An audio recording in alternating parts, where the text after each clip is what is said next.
दिल्ली जा सकते हैं। डीके शिव कुमार ने कहा कि मुख्यमंत्री सिद्धारमैया भी दिल्ली जा सकते हैं और दिल्ली में ही कांग्रेस हाईकमान कोई फैसला लेगा।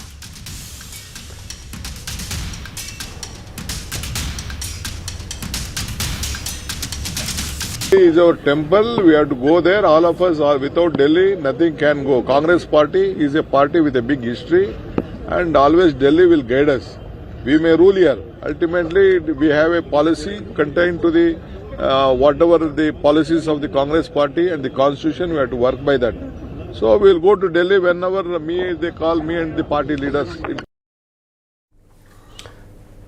और अब बड़ी खबर पड़ोस से पाकिस्तान से खबर है। इमरान खान की बहन ने जेल में बंद इमरान खान से मिलने के लिए एक याचिका दायर की है। इस्लामाबाद हाईकोर्ट में याचिका दायर की गई है, जहां आपको बताएं कि इमरान खान पाकिस्तान के अदयाला जेल में 2023 से वो बंद है और पिछले कई हफ्तों से इमरान के रिश्तेदारों को उनसे मिलने नहीं दिया जा रहा है। इमरान खान की बहन ने अलीमा ने कहा है कि अगर जेल में बंद इमरान खान का बाल विवाह का हुआ तो कोई बचेगा नहीं।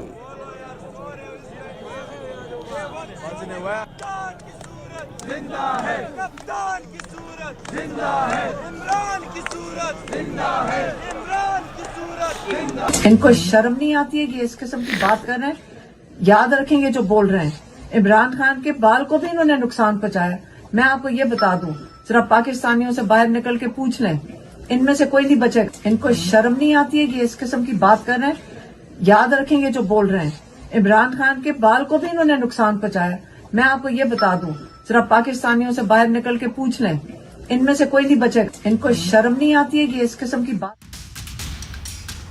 रूस के राष्ट्रपति व्लादिमीर पुतिन 4 साल के बाद राजकीय यात्रा पर भारत आ रहे हैं। वे 4 से 5 दिसंबर तक भारत में रहेंगे। इस दौरान प्रधानमंत्री नरेंद्र मोदी के साथ बातचीत भी करेंगे और भारत रूस एनुअल समिट में शामिल होंगे। अपनी यात्रा के दौरान राष्ट्रपति पुतिन प्रधानमंत्री नरेंद्र मोदी के साथ द्विपक्षीय वार्ता भी करेंगे।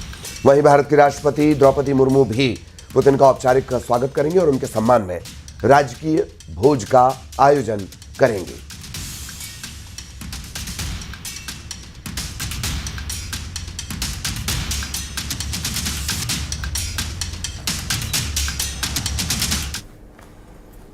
इधर श्रीलंका में जबरदस्त बाढ़ आई हुई है, जिसमें करीब 40 लोगों की मौत की खबर है। 10 से ज्यादा घायल हैं और जिन लोगों की जान गई है उनमें ज्यादातर श्रीलंका के बाडुला जिले के बताए गए हैं।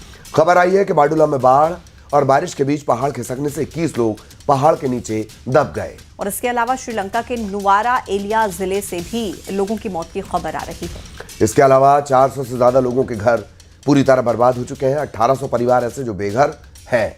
कई जिलों में जबरदस्त बारिश के बाद हालात बिगड़े हुए हैं, जिसकी वजह से सड़कें समंदर में बदल गई हैं। कई जगहों पर हाईवे पूरी तरह डूब चुके हैं। बारिश के बीच अपने घरों की छतों पर लोग फंसे हुए हैं। वायुसेना के जवान इन्हें रेस्क्यू कर रहे हैं।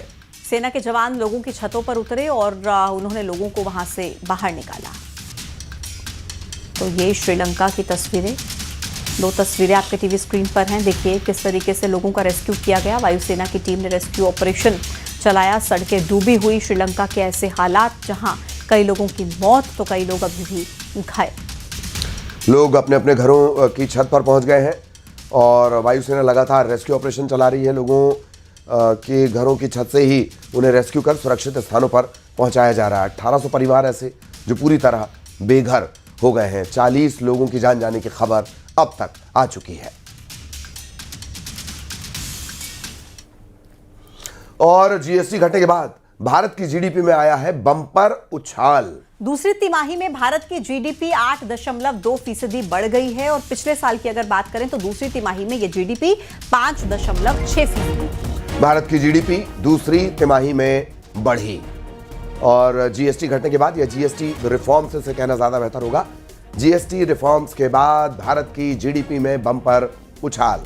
बिल्कुल, तो आप पिछले साल से अगर कंपैरिजन करेंगे तो समझेंगे। देखिए पिछले साल दूसरी तिमाही में ही जीडीपी 5.6% 5.6% थी और अगर इस बार की बात करें तो दूसरी तिमाही में भारत की जीडीपी 8.2% यानी कि 8.2% है और ये एक बड़ा उछाल है।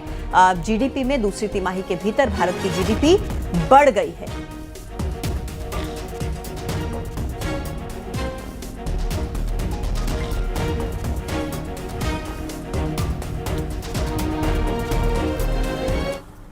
और अब आगे बढ़ेंगे। खबर उज्जैन से सामूहिक विवाह सम्मेलन की तैयारी तेज हो गई है। मुख्यमंत्री डॉक्टर मोहन यादव ने तैयारियों का जायजा लिया है। सामूहिक विवाह सम्मेलन स्थल पर सीएम खुद पहुंचे हैं। सीएम के बेटे की भी शादी होनी है और इसी बीच ये कुछ तस्वीरें उज्जैन से, जहां सामूहिक विवाह सम्मेलन की तैयारियां अब तेज हैं। मुख्यमंत्री ने तैयारियों का जायजा लिया। सामूहिक विवाह सम्मेलन स्थल पर पहुंचकर ये देखिए तस्वीर। थोड़ा गैप बना लो, थोड़ा गैप बना लो, दूर खड़े हो जाओ, कोई दिक्कत नहीं है।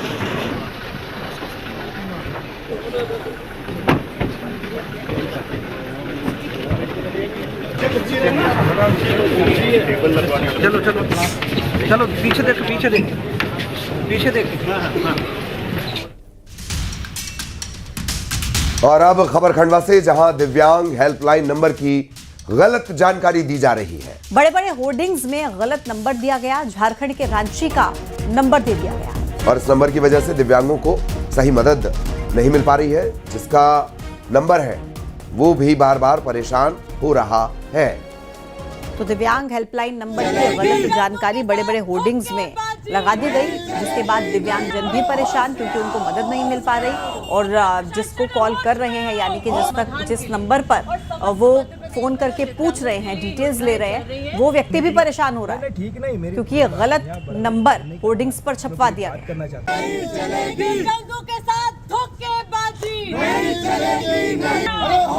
इसमें बहुत सारी योजनाओं के नाम, हमने सिर्फ रोजगार के लिए भाई साहब ये नंबर पे कॉल लगाया, तो ये नंबर झारखंड लग रहा है, झारखंड राज्य रांची का लग रहा है। और वो खुद बोल रहे हैं, बहुत देर तक बात हुई, वो खुद बोल रहे हैं कि भैया ये नंबर मेरा है और कई दिव्यांगों ने लगाया है, और उनको यही जवाब दे रहा हूँ कि भैया नंबर मेरा है, शासन प्रशासन का नहीं है।